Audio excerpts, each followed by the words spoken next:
এই দেশের সন্তান, এই দেশের জানাজা শেষ করে সমাহিত করা হয়। মুহাম্মাদ ওয়া আলা আলি মুহাম্মাদ কামা বারাকতা। কেন থাকতাম? কারণ আমি জানতাম স্পষ্টভাবে উনি শুধু এইটুকুই বললেন বিএস এবং ডিজিএসএস এর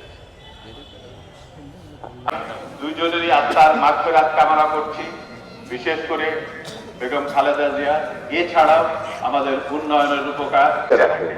কিন্তু উনি নিতে আগ্রহী ছিলেন না। উনি যথাযথ ব্যবস্থা নেওয়া হবে। ওনারা শক্তিতে পরিণত করে আগামী দিনগুলোতে কত কিছু বুঝাতে পেরেছে। যাই হোক, ওনার পরিষদ এবং গোয়েন্দা সংস্থার লোকজন চলে গেলে আর আমার কাছে উনি নান্টু দাদা হিসাবে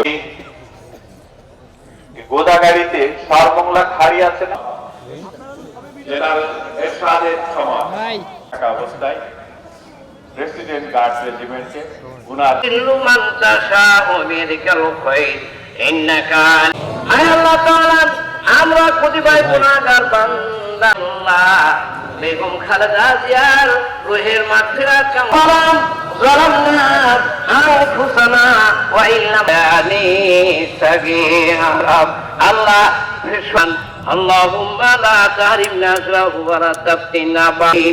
আসসালামু আলাইকুম ওয়া রাহমাতুল্লাহ।